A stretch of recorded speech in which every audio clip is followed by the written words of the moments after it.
বাংলাদেশ দুর্দান্তভাবে টুর্নামেন্টটা জিতে নিল, পাকিস্তানকে পাত্তাই দিল না। দুটো টেস্ট ম্যাচ, দুটোতেই বাংলাদেশেরই দাপট, এবং দুটো টেস্ট ম্যাচ জিতে তারা সিরিজ তাদের নামে করে নিল। এবং দুর্দান্ত যে মুশফিকুর রহিম থেকে শুরু করে লিটন দাস, শান্ত, মানে বাংলাদেশ একটা প্যাকেজ টিম খেলছে। এটা তো আমি এর আগের ভিডিওতে বলেছি, তোমরা ওই ভিডিওটা দেখে আসতে পারো।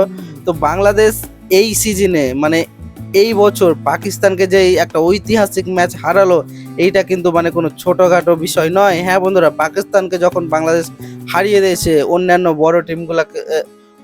বড় টিমগুলোর সাথেও কিন্তু বাংলাদেশ টেক্কা দিতে চলেছে পরবর্তী সময়ে। হ্যাঁ বন্ধুরা, সেই বাংলাদেশ মুশফিকুর রহিমের যেই, মানে এই বয়সে এসেও 38-36, মানে 36-37 এইরকম বছর, মানে বছরের একজন খেলোয়াড় মুশফিকুর রহিম, সেখানে এখনও মানে তার দলের জন্য কি পরিমাণটাই না পরিশ্রম করছে, এবং মানে একটা ভালো জায়গাতে নিয়ে চলে যাচ্ছে দলকে। তো শুভকামনা মুশফিকুর রহিমের জন্য। এবং বাংলাদেশের এখন যে সব থেকে বেশি মানে চর্চাতে আছে, যেখানে তার বোলিং পুরো বিশ্বকে মুগ্ধ করছে, নাহিদ রানা, এবং তার যে গতি বলের সেই বল মানে পুরো পুরো বিশ্বকে মুগ্ধ করছে। তো সেই নাহিদ রানা পরবর্তীতে আরও ম্যাচ ভালো খেলুক এবং এগিয়ে যাক।